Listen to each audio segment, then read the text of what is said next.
నమస్తే. ప్రస్తుతం మనతో పాటు తెలంగాణ బీసీ సంక్షేమ సంఘం అధ్యక్షులు మేకపోతుల నరేందర్ గౌడ్. అంటే బీజేపీ వైఖరి బీసీల విషయంలో వాళ్ళు అనుకూలంగా ఉన్నట్టు కనపడతలేదు. రామచంద్రరావు గారు వకీల్, ఆయన అడ్వకేట్ గారు.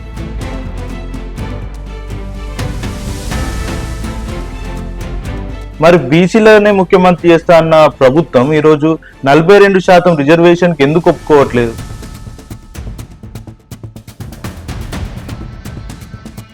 బీసీలను ముఖ్యమంత్రిని చేస్తామని అధికారంలోకి వస్తారు, వచ్చిన తర్వాత చేయకపోవచ్చు. ఎందుకంటే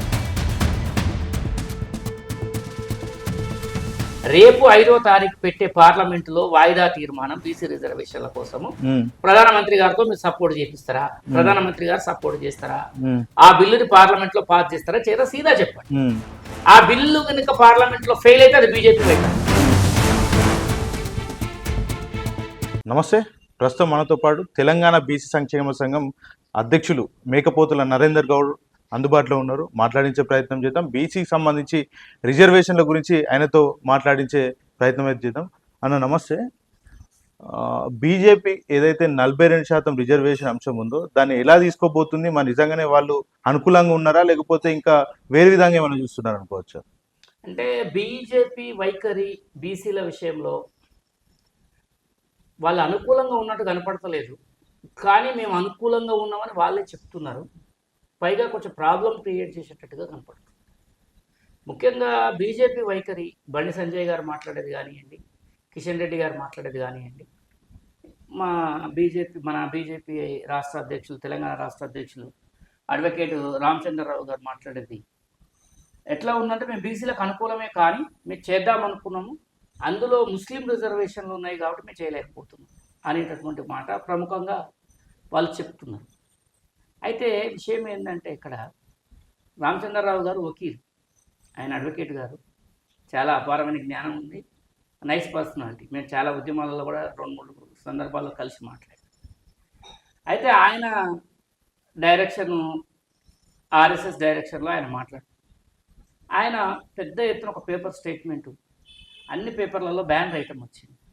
42% రిజర్వేషన్ మేము ఇవ్వలేము, అది ఇవ్వడానికి ఆమోదయోగ్యం కాదు, రాజ్యాంగపరమైన అనేక చిక్కులు ఉన్నాయని చెప్పించింది.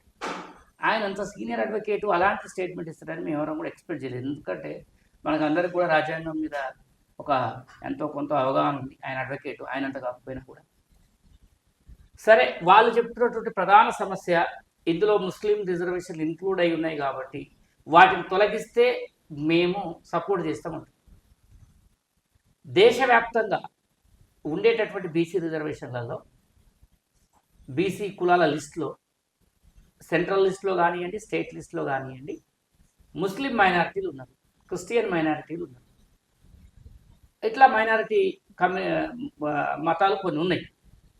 మన దగ్గర ఎప్పటి నుంచో కూడా ముస్లిం కులాలు బీసీలలో ఒక 14, 18 కులాలు లాగా ఉంటాయి అనుకుంటా. వాళ్ళకి రిజర్వేషన్లు ఇస్తున్నారు.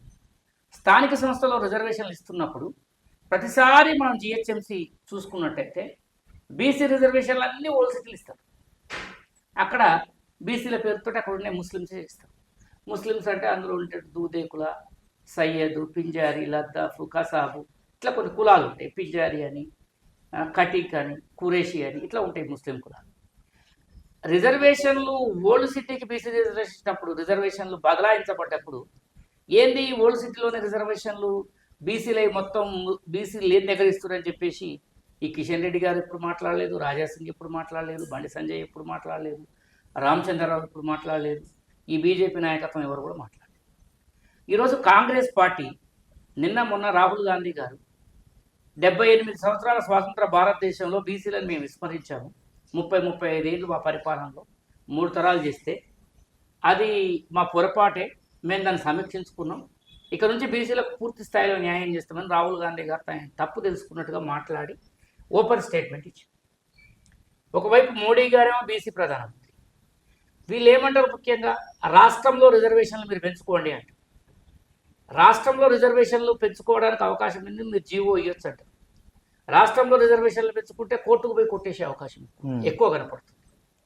దీనికి ఒకే ఒక మార్గం ఏంటంటే రాజ్యాంగ సవరణ.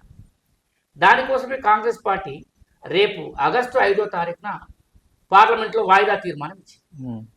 నేను బీజేపీ నాయకులను ఒకటి అడుగుతున్నా, సీదా చెప్పండి.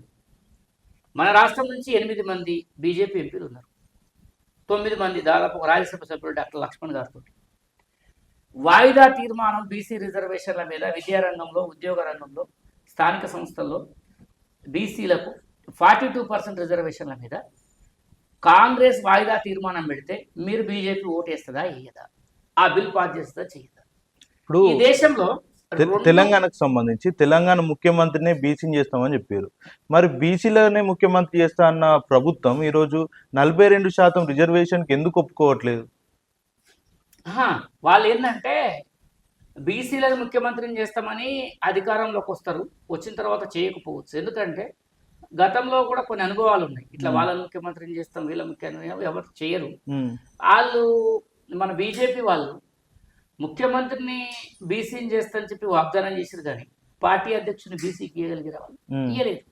ఇప్పుడు ఈటల రాజేందర్ గారు ఎంత సమర్థవంతమైన నాయకుడు, ఆయన నిన్ను రాష్ట్ర అధ్యక్షుడు చేస్తాం, రాష్ట్ర అధ్యక్షుడు చేస్తాం, రాష్ట్ర అధ్యక్షుడు చేస్తామని చెప్పేసి మోడీ గారు చెప్పిండు, అమిత్ షా గారు అయ్యే సంకేతాలు ఇచ్చిండు, అందరు అయ్యే సంకేతాలు ఇచ్చారు, కానీ చేయలేదు కదా. ఇప్పుడు మళ్ళీ తీసుకొచ్చి అంటే వాళ్ళు అంటున్నారు ప్రధానమంత్రిని బ్రాహ్మణుని తీసుకొచ్చి మళ్ళీ రాష్ట్ర అధ్యక్షుడు చేసి వాళ్ళు అంటారు ప్రధానమంత్రినే పిఎం అంటే బీసీ. అదే అంటున్నా, ఇప్పుడు ప్రధానమంత్రి పిఎంఏ ఇప్పుడు మా బీసీ వాడు ఉన్నాడు, బీసీ కులానికి సంబంధించిన వ్యక్తి, ఎంబీసీ కులానికి సంబంధించిన వ్యక్తి ఉన్నాడు. రేపు 5వ తారీఖు పెట్టే పార్లమెంటులో వాయిదా తీర్మానం బీసీ రిజర్వేషన్ల కోసము ప్రధానమంత్రి గారితో మీరు సపోర్ట్ చేపిస్తారా? ప్రధానమంత్రి గారు సపోర్ట్ చేస్తారా? ఆ బిల్లుని పార్లమెంట్ లో పాస్ చేస్తారా చేయరా? సీదా చెప్పండి. ఆ బిల్లు కనుక పార్లమెంట్ లో ఫెయిల్ అయితే అది బీజేపీ వైఫల్యం, బీజేపీ ఫెయిల్ చేసినట్టే లెక్క. ఇప్పుడు బీజేపీ వాళ్ళు ఎట్లుంటారంటే చిత్తం శివుడి మీద భక్తి చెప్పుల మీద అన్నట్టు నలపని. అంటే శివాలయంలో పోయి శివుని ఎదురుగా నిలబడి నా చెప్పులు ఉన్నాయా ఎవరు ఎత్తుకపోయినా అని చెప్పి చెప్పుల మీద దోలాట పెట్టుకొని చిత్తం శివుడి మీద భక్తి చెప్పుల మీద అన్నట్టు. బీసీలకు న్యాయం చేయరా బాబు అంటే అందులో మైనార్టీలు మేము చెయ్యము, ముస్లిమ్స్ ఉన్నారు, ముస్లిమ్స్ ఇక్కడే ఉన్నారా? మహారాష్ట్రలో ముస్లిం రిజర్వేషన్లు ఉన్నాయి, గుజరాత్లో మోడీ గారి సొంత రాష్ట్రంలో ముస్లిం రిజర్వేషన్లు ఉన్నాయి, యోగి గారి సొంత రాష్ట్రము ఉత్తరప్రదేశ్లో ముస్లిం రిజర్వేషన్స్ ఉన్నాయి. ఎక్కడో ముస్లిం రిజర్వేషన్లు బీజేపీ పాలిత రాష్ట్రాలన్నింటిలో ఉన్నాయి, మీరు అక్కడ ఎందుకు తొలగించలేదు? సరే పోనీయండి. ఇక్కడ రిజర్వేషన్లు 2010లో 2009లో 4% రిజర్వేషన్లు ముస్లింలే పెట్టినప్పుడు వాటి మీద హైకోర్టులో కొట్టుడు పోయింది, ఆ కేసు సుప్రీంకోర్టులో ఉంది. సుప్రీంకోర్టులో ఉన్న కేసుని మీ అడ్వకేట్ జనరల్ ఎందుకు కంటెక్ట్ చేస్తలేడు? ఆ కేసుని ఎందుకు కొట్టేపిస్తలేరు మీరు? అంటే మీకు ఈ మతాన్ని రెచ్చగొట్టి జై శ్రీరామ్ అని చెప్పేసి, అదే జై హనుమాన్ అని చెప్పేసి, జై భారత్ అని చెప్పేసి మీకు ఓట్లు దండుకోవడం తప్ప బీసీల మీద చిత్తశుద్ధి ఉందా? మీకు బీసీల మీద చిత్తశుద్ధి ఉందా? లేదు. చట్టసభల్లో మహిళా రిజర్వేషన్ల మీద చర్చ జరుగుతున్నప్పుడు కూడా మీరు పెట్టిన బిల్లు గెజిట్లో బీసీ మహిళల ప్రస్తావన లేదు. దాన్ని రాహుల్ గాంధీ గారు అడిగారు బీసీ మహిళా ప్రస్తావన అంటే, ఆ పార్లమెంట్ డిబేట్ చూడండి, ఆయన అమిత్ షా గారు ఏమన్నాడు, మేము అమైండ్ చేస్తాం, మళ్ళీ చేరుస్తాం. మళ్ళీ ఎందుకు చేర్చాలి? ఈ దేశంలో బీసీ మహిళలు ఉన్నారు కదా. బీసీ మహిళలు ఈ దేశంలో ఉన్నప్పుడు వాళ్ళ కోసం బిల్లులను ఎందుకు పొందుపరచలేదు? అలాంటివి అనేక తప్పిదాలు, అంటే తప్పిదాలు కాదు, కావలసుకొని చేయాలి. అంటే బీసీల పట్ల మాకు కూడా చిత్తశుద్ధి ఉంది కనుకనే దేశవ్యాప్తంగా కులగణన చేస్తామని బీజేపీ దేశవ్యాప్త కులగణన అనేది ఒక అంశము. దాని మీద బీసీ సంఘాలుగా మేము గత 10 సంవత్సరాల నుంచి కొట్లాడుతాం. ఇక్కడికి వచ్చినప్పుడు జాతీయ బీసీ కమిషన్ ని ఉరికిపించినాం హైదరాబాద్ నుంచి. ఉరికిపిస్తే వాళ్ళు ఢిల్లీ పోయి వాళ్ళు స్ట్రాంగ్ రిపోర్ట్ ఇచ్చారు. హైదరాబాద్ లో విపరీతమైన నిరసనలు వచ్చినాయి. తెలంగాణ బీసీ సంక్షేమ సంఘం మేమే, మా మీద కేసులు అయినాయి, 70-80 మంది అరెస్ట్ అయినాం, స్టేషన్లలో బంధించబడ్డాం, జైల్లోకి పోయినాం. ఆ రోజు నుంచి బీసీ కులగణన మీద చేయమని, బీసీ కులగణన చేయమని అడిగినాం, సమగ్ర కులగణన చేయమని అడిగినాం. సమగ్ర కులగణన మీద అనేక పోరాటాలు చేస్తే రాజ్నాథ్ సింగ్ గారు కూడా 2018 ఆగస్టు 31 నాడు లేదు మేము కులగణన చేస్తాం 2021లో అని చెప్పి చేయకుండా, 1931లో ఆగిపోయింది మేము చేస్తామని చెప్పి చేయకుండా, కేంద్ర ప్రభుత్వ అడ్వకేట్ జనరల్ పోయి మేము ఈ కులగణన చెయ్యము అని చెప్పేసి ఒక అఫిడవిట్ ఇవ్వడం జరిగింది. 80 పేజీల అఫిడవిట్ కారణాలు చెప్తూ చాలా ప్రాబ్లమాటిక్, ఇది మేము ఇవ్వలేము. సరే, రాహుల్ గాంధీ గారికి కూడా అనేక సందర్భాల్లో బీసీ సంఘాలు విజ్ఞప్తులు, వినతి పత్రాలు, మేము కూడా ఇక్కడ ఆందోళన నియోజకవర్గంలో రాహుల్ గాంధీ గారిని కలిసినప్పుడు ఇది చేయడం అనేది చాలా మస్ట్ అండ్ షుడ్ అని చెప్తే, ఆయన ఎప్పుడైతే కులగణ రాగం ఎత్తుకొని దేశం మొత్తం, ప్రపంచం మొత్తం ఆయన అక్కడ ఆక్స్ఫర్డ్ యూనివర్సిటీ ప్రసంగంలో మాట్లాడటము, పార్లమెంట్లో మాట్లాడటం చేస్తున్నాడు. ఇంకా వేరే దారి లేక మోడీ గారు మేము 2027లో కులగణన మొదలు పెడతాం, 2028, 29 వరకు కంప్లీట్ చేస్తాము, దగ్గర 1 కోటి మంది వాలంటీర్లను పెడుతున్నాము, ఎమ్యూనరేటర్లను పెడుతున్నాము, రకరకాల ఒక సంవత్సరంలో అయిపోతుందా దేశవ్యాప్తంగా కులగణన? అంటే నెక్స్ట్ ఎలక్షన్ వరకు చేయాలి టార్గెట్, నెక్స్ట్ ఎలక్షన్ వరకు చేయాలి. అంటే బీసీ ఓట్ బ్యాంక్ అంతా తన వైపు మలుచుకోవడానికి అంత వస్తుంది. ఓట్ బ్యాంక్ కావాలన్నప్పుడు కాంగ్రెస్ పార్టీ ఎందుకు వాయిదా తీర్మానం పెట్టాలి? మోడీ గారే పెట్టొచ్చు కదా. ఇప్పుడు ఈ దేశంలో బీసీలు 100% హిందువులు అంటేనే బీసీలు. మరి ఈ హిందువులైన బీసీలను కాపాడుకునే బాధ్యత బీజేపీదే కదా. వీళ్ళ జనాభా దామాష ప్రకారం రిజర్వేషన్ ఇవ్వాలి కదా, వీళ్ళ ఫలాలు వీళ్ళకి అందించాలి కదా, వీళ్ళ ప్రయోజనాలను కాపాడాలి కదా బీజేపీ పార్టీ. ఈ పిల్లలంతా విద్యారంగంలో వెనకబడి, ఉద్యోగ రంగంలో వెనకబడి, రాజకీయ రంగంలో వెనకబడిపోతుంటే మీరేం చేస్తారు? మీరు ఎవరిని డెవలప్ చేయడానికి ఇచ్చేస్తారు? అంటే అగ్రవర్ణాల్లో ఉండే ఆ 5-6% మంది కోసమే బీజేపీ పార్టీ పెట్టిరా? చెప్పండి. అది రేపు బీజేపీ పార్టీ రంగు తేలుతుంది. ఎక్కడ అంటే పార్లమెంట్లో 5వ తారీఖు నాడు కాంగ్రెస్ పార్టీ ఒక అగ్ని పరీక్ష పెట్టింది బీజేపీ. అగ్ని పరీక్ష ఏంటంటే, మేము వాయిదా తీర్మానం ఇస్తున్నాం, ఈ వాయిదా తీర్మానంలో బీసీ రిజర్వేషన్ 42% ఇచ్చి 9th షెడ్యూల్లో పెట్టాలి కాబట్టి దీని మీద మీరు చెప్పండి అనేటటువంటి విషయంలో రేపు బీజేపీ పార్టీకి శీల పరీక్ష, అగ్ని పరీక్ష, ఏ పరీక్ష అయితే ఆ పరీక్ష పెట్టినట్టే లెక్క. రేపు బీజేపీ ఎంపీలు ఓటు వేయకపోతే, గతంలో కూడా ఓబీసీ కమిషన్కు, జాతీయ స్థాయి ఓబీసీ కమిషన్కు చట్టబద్ధత కల్పించడం కోసము గెజిట్ పాస్ చేస్తే 30-40 మంది బీజేపీ ఎంపీలు రాజ్యసభ నుంచి డుమ్మా కొట్టింది. తర్వాత విప్ జారీ చేసింది అమిత్ షా గారు. విప్ జారీ చేసి ఎవరు పోవద్దు ఓటేయాలని ఓటింగ్ చేస్తే ఆ బిల్లు నిలబడింది. ఇప్పుడు కూడా వాళ్ళ చిత్తశుద్ధిని పరీక్షిస్తారు ఇప్పుడు బీసీలు. ఇప్పుడు కాంగ్రెస్ పార్టీ వాయిదా తీర్మానం పెట్టడం చాలా ఆహ్వానిస్తదగ్గ పరిణామం. అదేవిధంగా 6వ తారీఖు కాంగ్రెస్ పార్టీ చేస్తున్న ధర్నాకు బీసీ సంఘాలన్నీ మద్దతుతో వెళ్తాయి. 7వ తారీఖు రాష్ట్రపతి గారిని కలుస్తారు. ఎన్ని ప్రయత్నాలు చేయాలో అన్ని ప్రయత్నాలు చేస్తున్నారు. అయితే బీజేపీ వాదన ఏంది? మీరు లోకల్గా జీవో ఇవ్వండి, ఆ జీవోని మీరు ఇంప్లిమెంట్ చేయండి అని అంటారు. ఆ జీవో ఇచ్చి జీవోని ఇంప్లిమెంట్ చేసినప్పుడు ఎవరైనా కోర్టులో కేసేస్తే కోర్టులు బీసీలకు వ్యతిరేకంగా ఉంటాయి. అనేక కేసుల్లో మనం చూసినాం. కోర్టు కేసులన్నీ కూడా, కోర్టు ఇచ్చే తీర్పులన్నీ కూడా బీసీ సమాజానికి వ్యతిరేకంగా ఉన్నాయి దాదాపుగా. నేను కోర్టులు అనాలని కాదు, ఎందుకో ఏమో జడ్జిలు అట్లా ఇస్తున్నారు బీసీలకు వ్యతిరేకంగా. ఎందుకంటే ఈ వర్గాలకు చెందిన జడ్జిలు లేదు. అదే ఈడబ్ల్యూఎస్ రిజర్వేషన్ విషయం వచ్చినప్పుడు చాలా సానుకూల వైఖరి ప్రదర్శిస్తూ ఆ వర్గాలకు న్యాయం జరగాలి అని చెప్పి జడ్జిలు అనేక సందర్భాల్లో ఉద్ఘాటించినటువంటి సందర్భాలు కూడా మనం చూడవచ్చు. సుప్రీంకోర్టు కానివ్వండి, రాష్ట్ర హైకోర్టులు కానివ్వండి. ఇప్పుడు ఈడబ్ల్యూఎస్ రిజర్వేషన్లు ఏమో స్టేట్ వైడ్గా ఎవరికి వాడు ఇంప్లిమెంట్ చేసుకోవచ్చు, ఏ స్టేట్ ఇస్తాం ఆ స్టేట్ దాన్ని ఇచ్చారు, వాళ్ళకి రిలాక్సేషన్ ఇచ్చారు. బీసీ రిజర్వేషన్లు పెంచుకోవడానికి ఏ స్టేట్ ఆ స్టేట్ పెంచుకుంటే ఇక్కడ హైకోర్టులో కొట్టుడు పోయి సుప్రీంకోర్టు కూడా కొట్టుడు పోతే ఇబ్బంది. గతంలో మహారాష్ట్రలో ఏమైందంటే 2018 ఎలక్షన్ జరిగినప్పుడు అక్కడ మరాఠా రిజర్వేషన్లు 16% ఇచ్చి బీసీ రిజర్వేషన్లు 33% చేస్తే ఎలక్షన్లో మేము ఎలక్షన్ నోటిఫికేషన్ ఇస్తుంటే మేము కలగజేసుకోమని చెప్పి ఆ కోర్టులు చెప్పినా కూడా వాళ్ళు ఏం చేశారు? సుప్రీంకోర్టుకు పోయారు. సుప్రీంకోర్టులో వాళ్ళ పదవీ కాలం 2 ఏళ్ళు గడిచిన తర్వాత ఆ లోకల్ బాడీస్ మొత్తం డిజాల్వ్ చేసి పడేశారు. డిజాల్వ్ చేయడంతో మళ్ళీ లోకల్ బాడీ ఎలక్షన్ వచ్చింది. 2 ఏళ్ళే, 5 ఏళ్ల పీరియడ్ ఉన్నదాన్ని సుప్రీంకోర్టు 2 ఏళ్ళకి తీసుకొచ్చింది. అంటే అలాంటి వస్తాయి కాబట్టి, అంటే ఆ రాష్ట్ర గవర్నమెంట్ ఒకసారి గెజిట్ ఇచ్చి ఎలక్షన్ పెట్టి వాళ్ళు వాళ్ళ పదవులలో ఉండగా సుప్రీంకోర్టులో సరిగ్గా కంటెస్ట్ చేయలేకపోవడం వల్ల కూడా ఆ ప్రాబ్లం వస్తుంది. ఇప్పుడు దాదాపుగా నాకు తెలిసండి బీసీల మీద చిత్తశుద్ధితోటి నిలబడి పనిచేస్తుంది మాత్రం నాకు ఒక రాహుల్ గాంధీ గారికి కనపడుతుంది.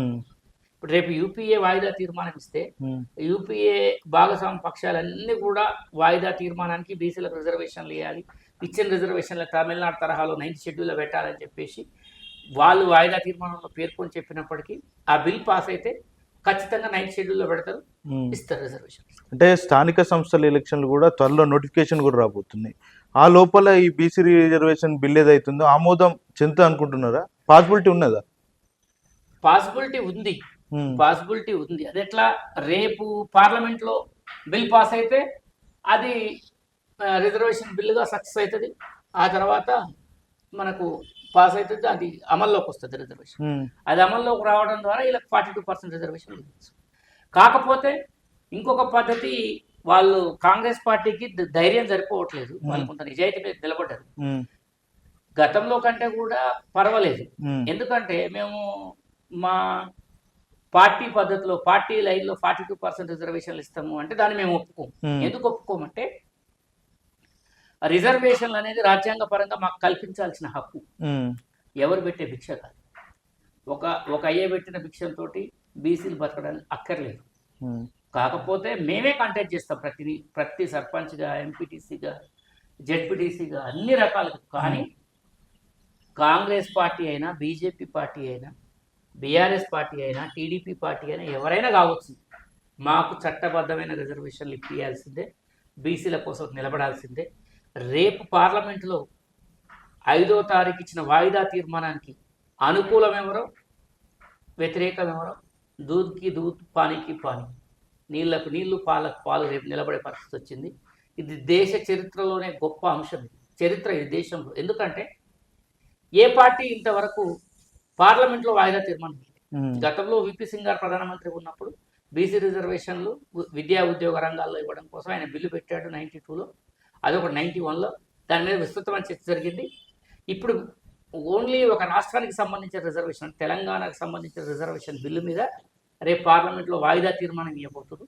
ఇది చాలా ఆహ్వానించదగ్గ పరిణామం. ఇంకొక విషయం ఏంటంటే, రేవంత్ రెడ్డి గారు కూడా ఈ మధ్య బీసీల కోసం చాలా దూకుడుగా, చాలా గొప్పగా, చాలా ఆహ్వానించదగ్గట్టుగా ఆయన ఏం చేస్తున్నాడంటే, బీసీ రిజర్వేషన్ల కోసం ప్రెస్ మీట్ పెట్టినటువంటి ఒక ముఖ్యమంత్రి తెలుగు రాష్ట్రాల్లో ఎవరు లేరు. ఆయన తెలుగు రాష్ట్రాల్లో ఒక అగ్రకులం నుంచి వచ్చి బీసీ రిజర్వేషన్ల కోసం ప్రెస్ మీట్ 2 సార్లు ప్రెస్ మీట్ పెట్టి, దానికోసం మేము పార్లమెంట్కి వెళ్తాం, అఖిలపక్షం వెళ్తాం, రాష్ట్రపతి కాడికి వెళ్తాం, గవర్నర్, ఆ కృషి చాలా గొప్పది. చాలా ముఖ్యమంత్రి గారు చాలా గొప్పగా చేస్తున్నారు ఆ కృషి, దాన్ని అభినందించదగ్గది. బీసీలందరూ కూడా మీ వెనకాల ఉన్నారు, ఖచ్చితంగా చేయండి ముఖ్యమంత్రి గారు, గోహెడ్. మీరే కాదు, బీసీ సమాజం కోసం ఎవరు చేసినా మేమందరం కూడా వాళ్ళతో ఉంటాం. ఇప్పుడు మా రామచంద్రరావు గారు, ఆయన వకీల్ సార్, ఆయన పెద్ద వకీల్ రామచంద్రరావు.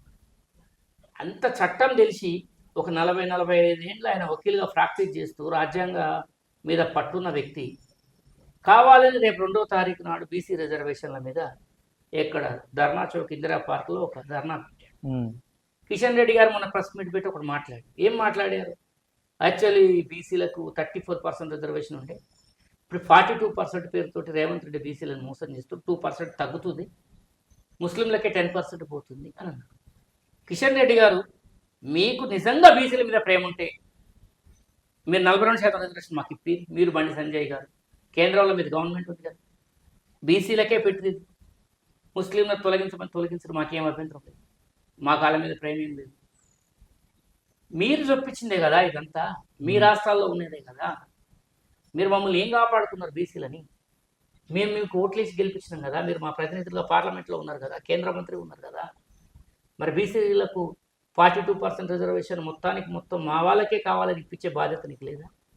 బండి సంజయ్ గారు అనేక సందర్భాల్లో అగ్రకుల పేదలకు రిజర్వేషన్లు ఇచ్చినటువంటి ఘనత మాదే. అగ్రకుల పేదలకు రిజర్వేషన్లు ఇచ్చిన ఘనత మీదే. బీసీలకు ఇచ్చే బాధ్యత లేదా? నువ్వు బీసీలలో పుట్టలేదా? నువ్వు బీసీగా పుట్టినావు కదా ఈ రాష్ట్రంలో, నువ్వు బీసీగా కేంద్ర మంత్రి అయినావు కదా, నువ్వు బీసీగా పార్లమెంట్ సభ్యుడు అయినావు కదా 2 సార్లు. అంటే ఆయన కూడా అంటున్నాడు కదా, ఆయన అగ్రకుల పేదలకు ఇచ్చినాన్ని మేము స్వాగతిస్తున్నాం, ముస్లింలకు ఇస్తున్నారు కాబట్టి ఈ బిల్లును వ్యతిరేకిస్తున్నాం. మరి బీసీలకు ఇవ్వడం గురించి ఎందుకు మాట్లాడతలేవు? అంటే ఈరోజు బీసీ రిజర్వేషన్లు రద్దు చేయాలంటే ఇందులో ఉన్న పెద్ద లోపం మీరు ఎత్తి చూపించేది ఏంటంటే ముస్లిం రిజర్వేషన్. అంటే మనం బీసీల పేరు చెప్తే బదనామవుతాం కాబట్టి ముస్లిం రిజర్వేషన్ల పేరు చెప్పి దీన్ని మనం కాకుండా చేయాలి, దీని అమల్లోకి రాకుండా చేయాలి, ఆర్ఎస్ఎస్ ఎజెండాని ఎత్తుకోవాలి అనేదే మీ ఉద్దేశం. అంటే బీసీలకు కూడా బీజేపీ పార్టీ చాలా వరకు ప్రాధాన్యతని ఇస్తుందంటూ కూడా బండి సంజయ్ చాలా సందర్భాల్లో కూడా చెప్పిండు. ఎక్కడిచ్చింది ప్రాధాన్యత? ఈరోజు బీసీలకు జీవన్ మరణ సమస్య. ఉమ్, విద్యారంగంలో రిజర్వేషన్లు తక్కువ. ఉమ్, ఆ వచ్చేది 27, అలా ఇంప్లిమెంటేషన్ 10-15 అవుతాయి, 15-16 అవుతుంది. ఉమ్, ఉద్యోగ రంగంలో అదే పరిస్థితి. ఉమ్, ఇక స్థానిక సంస్థల్లో అయితే మొన్న 18కి 22 పడిపోయింది. దాని మీద అయితే చెప్పనక్కర్లేదు, చూసి మురవాలే, చెప్పుకొని ఏడవాలంటే అంటే తెలంగాణలో కూడా చాలా వరకు పదవులంతా కూడా నామినేటెడ్ పదవులంతా కూడా బీసీలకు ఇష్టం అని చెప్తున్నారు బీజేపీ. ఇవ్వాలండి. ఇచ్చినమని చెప్పేది ఏంది? ఇవ్వాలి. వాళ్ళ పాపులేషన్ ఉంది. నువ్వు 27% మంత్రి పదవులు ఇచ్చినావు, మంచిదే. 45%, 50% ఈ మంత్రి పదవులు కేంద్రంలో. ప్రధానమంత్రితో 50% మంత్రి పదవులు ఇవ్వండి. కేంద్రంలో ఓబీసీ మంత్రి మండలి మంత్రాలయం ఏర్పాటు చేయండి. మంత్రిత్వ శాఖ. బీసీ 42% రిజర్వేషన్ ఏదైతుందో దాని వరకు ఇప్పటి వరకు మోడీ ఇక్కడ కూడా మాట్లాడిన సందర్భం లేదు. ఆయన కూడా ఎందుకు స్పందిస్తలేడు అనుకోవచ్చు. మోడీ గారు మాట్లాడు, అమిత్ షా గారు మాట్లాడు, ఈ రాష్ట్రంలో ఉండేటటువంటి ఎంపీల కొంతమందితో మాట్లాడిస్తారు. బండి సంజయ్ బీసీ కాబట్టి నువ్వు మాట్లాడు, బీసీలకు అగనిస్ట్ కంటే ఆయన మాట్లాడతారు. ఆయన ఆర్ఎస్ఎస్ కదా, వాళ్ళు ఎట్లా చెప్తే అట్లా వింటాడు. బీజేపీ పార్టీ బీసీ రిజర్వేషన్లని కాంగ్రెస్ పార్టీ ఒక పొలిటికలైజ్ చేసి ఈరోజు రాజకీయ పరంగా వీళ్ళకి రావాల్సిన రిజర్వేషన్ల మీద ఒక ముఖ్యమంత్రి మాట్లాడుతారు. ఇంతకుముందు ఏ శాఖ ఉంటే ఆ శాఖ మంత్రి మాట్లాడేది, సరిగ్గా మాట్లాడినట్టుగా ఇప్పుడు ముఖ్యమంత్రి చూజ్ చేసుకొని మాట్లాడుతున్నారు. వీళ్ళకు న్యాయం జరగాలి. కాంగ్రెస్ పార్టీ ప్రధాన ప్రతిపక్ష నేత రాహుల్ గాంధీ గారు మాట్లాడుతున్నారు. ఇది దేశవ్యాప్తంగా చర్చ అవుతుంది. మోడీ గారు ఎందుకు మాట్లాడు? ప్రధాన ప్రతిపక్ష నేత నిన్ను క్వశ్చన్ అడిగినప్పుడు నువ్వు చేయాలి కదా. హోమ్ మినిస్టర్ అమిత్ షా గారు మాట్లాడాలి కదా. వాళ్ళిద్దరు బీసీలను మోసం మొదటి నుంచి చేసిందే కాంగ్రెస్ పార్టీ అని చెప్తున్నారు. అది వాస్తవమే, వాళ్ళే ఒప్పుకున్నారు. రాహుల్ గాంధీ మొన్న ఒప్పుకున్నాడు. రాహుల్ గాంధీ మొన్న ఢిల్లీలో జరిగిన మీటింగ్ లో అన్యాయం జరిగింది, పొరపాటు అయిందని మాది ఒప్పుకున్నాడు. చేస్తా అంటుంటే రేపు అధికారంలోకి వస్తే నువ్వేం చేస్తావు? అంటే అందరిలాగా వాళ్ళు కూడా మోసం చేసే అవకాశాలు ఉంటాయి కదా మళ్ళీ అధికారంలోకి వచ్చినాక. కాంగ్రెస్ ఇది చెయ్యదు అట్లా. ఇప్పుడు గతంలో రాజీవ్ గాంధీ, ఇందిరాగాంధీ అపోజ్ చేసిన మాట వాస్తవమే, చేసిన మాట వాస్తవమే. అప్పుడు వాళ్ళు మాట ఇవ్వలేదు. ఫస్ట్ టైం మాట ఇస్తున్నాడు ఆయన.